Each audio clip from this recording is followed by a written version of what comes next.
2024-25 অর্থ বছরের প্রস্তাবিত বাজেট কালো টাকা সাদা করার বাজেট।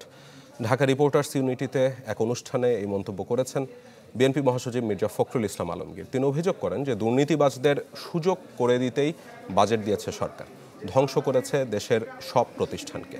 তারা টিকে আছে কেবল মিথ্যার ওপর। মির্জা ফখরুল বলেন যে নির্বাচনের মধ্য দিয়ে প্রতিবেশী দেশ ভারতের জনগণ প্রমাণ করেছে যে সেখানে ন্যূনতম গণতান্ত্রিক চর্চা আছে, বাংলাদেশে যার লেশমাত্র নেই।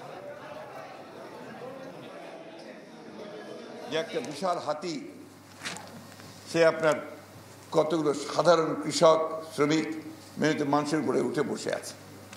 আর সেই হাতি আপনার বিদেশ থেকে ঋণ নিচ্ছে, আর সেই সঙ্গে আপনার উড়োজাহাজে করে টাকার নিয়ে পাচার করে দিচ্ছে।